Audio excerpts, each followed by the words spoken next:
वो गोस्वामी जी ने लिखा है, ढोल गवार शूद्र पशु नारी सकल ताड़ना के अधिकारी।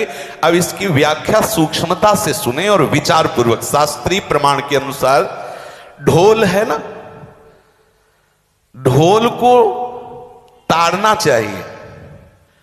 ताड़ना मतलब उसको ठपाक चाहिए, और बेताल नहीं। शास्त्र सिद्धांत के अनुसार, संगीत शास्त्र के अनुसार तभी वो राग प्रकट कर पाएगा, तभी वो बजेगा। ढोल को हाथ जोड़ के बोलो कि साहब आप बज जाएं, नहीं बजे, उसको ताड़ना चाहिए।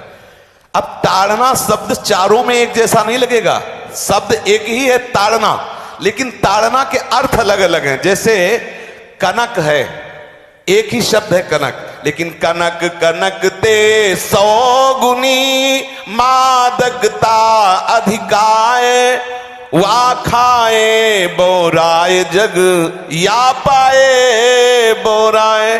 बोले कनक ही शब्द है। जैसे ताड़ना शब्द का हम प्रयोग केवल वही समझे कि ताड़ना देना ही नहीं, उसका अर्थ अलग अलग है। जैसे कनक शब्द है, कनक को सोना भी कहते हैं और कनक को धतूरा भी कहते हैं। कनक को धतूरा भी कहते हैं। एक कनक है जिसके खाने से बावरा हो जाएगा, और एक कनक है जिसके पाने से बावरा हो जाएगा। कनक शब्द एक ही है, लेकिन दोनों का अर्थ अलग अलग हो गया। ऐसे ही ढोल में ताड़न का तात्पर्य है उसको पीटना, लेकिन वो शास्त्रीय संगीत के आधार पर उसको ताल देना। ताल देने से ही वो राग प्रकट करता है, आनंद की उमगन करता है, ना कि प्रार्थना करने से। समझ रहे? अच्छा, गंवार, गंवार कहते हैं विवेकहीन पुरुष को। विवेकहीन पुरुष को कोई कार्य दे दो और उस पर दृष्टि न रखो तो कार्य नष्ट हो जाएगा। वहां ताड़ने का तात्पर्य उसको पीटना नहीं है, उस अविवेकी गंवार पर दृष्टि रखो। जो आपने कार्य सौंपा है, जो भी कार्य उसका है, उस अविवेकी पर दृष्टि रखना ताड़ना हुआ। उस पर दृष्टि रखो, क्योंकि वो अविवेकी है, गंवार है, वो कार्य प्रणाली ठीक जानता नहीं। आप जहां त्रुटि होता संभाल लेना तो वो संभल जाए, क्योंकि वो गंवार है। और शूद्र, शूद्र का तात्पर्य होता है शूद्र। वैसे जो वर्ण व्यवस्था में शूद्र का प्रादुर्भाव सबसे श्रेष्ठ जगह से प्रादुर्भाव है। वर्णन आता है, ब्राह्मणोष मुखमाशी बाहु राजन्य कृता उरुदस जद्वैश्या पदभ्याग्रम शूद्रो जायत। भगवान के श्री चरणों की ही वंदना होती है प्राय। आपने देखा सबके श्री चरणों की, और शूद्रों का प्रादुर्भाव श्री चरणों से हुआ है। कोई ऐसा न समझे कि शूद्र का मतलब निकृष्ट होता है। यहां शूद्र का तात्पर्य, जब से किसी से कहते हैं कि शूद्रवत आचरण करता है, मतलब शास्त्र विरुद्ध, सदाचार के विरुद्ध आचरण करना, शूद्रवत आचरण की तरफ संबोधन किया जाता है। यहां कहा गया कि शास्त्र की सम्मति, शास्त्र के शासन के अनुसार आचरण हो, सदाचार परायण हो। शास्त्र जिसके लिए जो विधान करता है, शास्त्र शासन स्वीकार करना, यहां शूद्र के ताड़न की बात कही गई। यहां शूद्र ताड़न का तात्पर्य डंडे से प्रहार करना नहीं, समझना।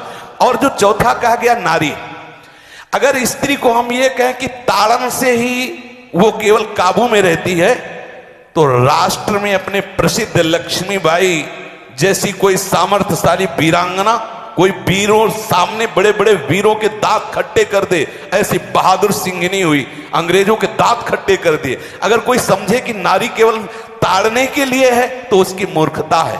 पुरुष और नारी का समान प्रादुर्भाव हुआ है। भगवान ब्रह्मा के श्री अंग से दाहिनी तरफ से महाराज मनु और बाईं तरफ से उनकी पत्नी उनका प्रादुर्भाव हुआ शतरूपा।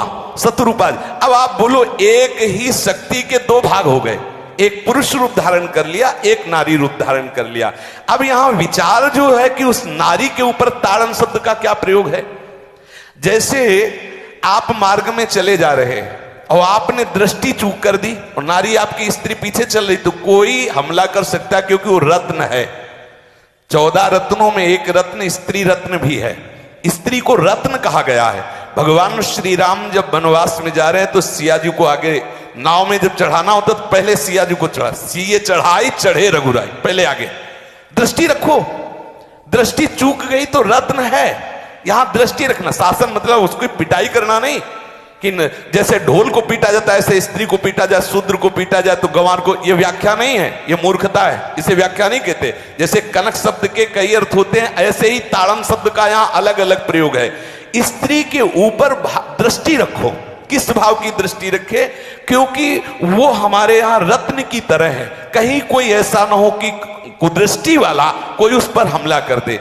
पाणी ग्रहण संस्कार में रक्षा का भी सूत्र बताया जाता है कि आपको अभी ये समर्पित है, आप इसकी रक्षा करें। हमारे शास्त्रीय सिद्धांत में देखो, कभी भी स्त्री को अकेला छोड़ने का सिद्धांत नहीं पाया गया। अगर शास्त्रीय सिद्धांत, बच्ची है तो माता पिता के शासन, थोड़ी बड़ी हुई तो भाई आदि के बीच में, और बड़ी हुई तो पति के, और बड़ी हुई तो पुत्रों के, मतलब एक सानिध्य का एक दृष्टि रखी गई है कि यदि आप अपनी दृष्टि में रखेंगे तो उसका अमंगल नहीं होगा, उसका हित नहीं होगा।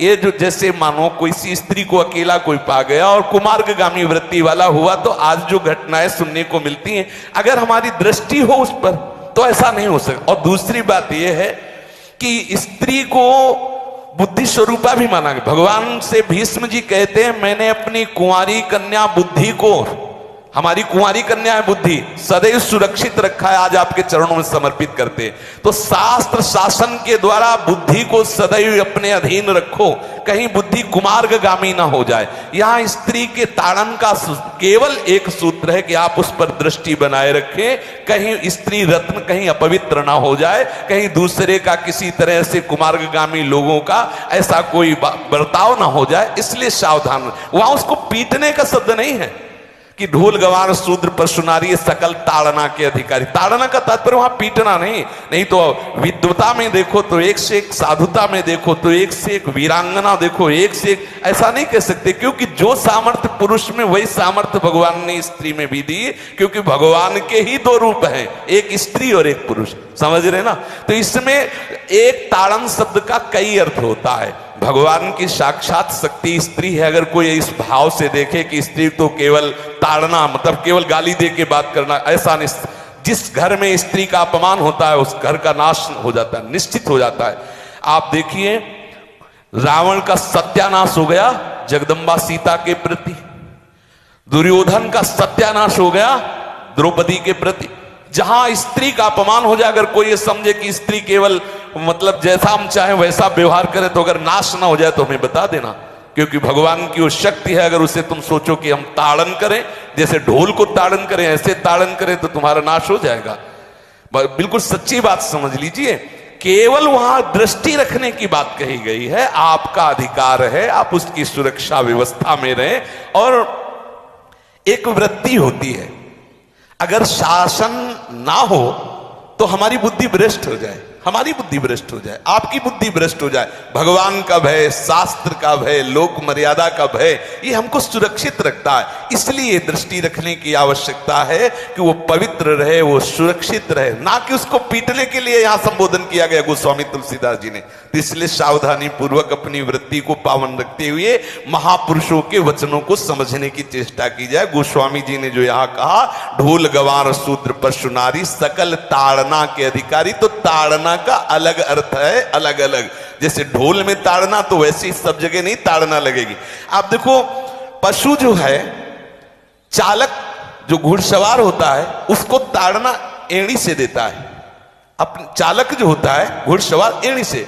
किसान जो होता है वो बैल को बोलता है दाहिने, जैसे हल जोतने होता है बाएं, वो भाषा समझता है, बाएं मुड़ जाए, और नहीं मुड़ता तो पीछे अरई है एक छड़ी, उससे वो इशारा देता है, वो समझ जाता है। पशु को अपने इशारे से चला लेते। अब उससे कहे, खड़ा होकर हाथ जोड़ के कहे कि भैया बैल देवता अब थोड़ा दाहिने मुड़ जाओ, तो नहीं मुड़ेगा। जब लगाम पकड़ी और थोड़ा ताड़न किया और बोले दाएं, तो फौरन दाहिने मुड़ गया। आप देखो, जो बैलगाड़ी चलाते हैं, घोड़ा गाड़ी चलाते हैं, ऊंट चलाते हैं, तो पशु शासन के द्वारा उसको इशारे से किधर चलना है उसको इशारा बता दो।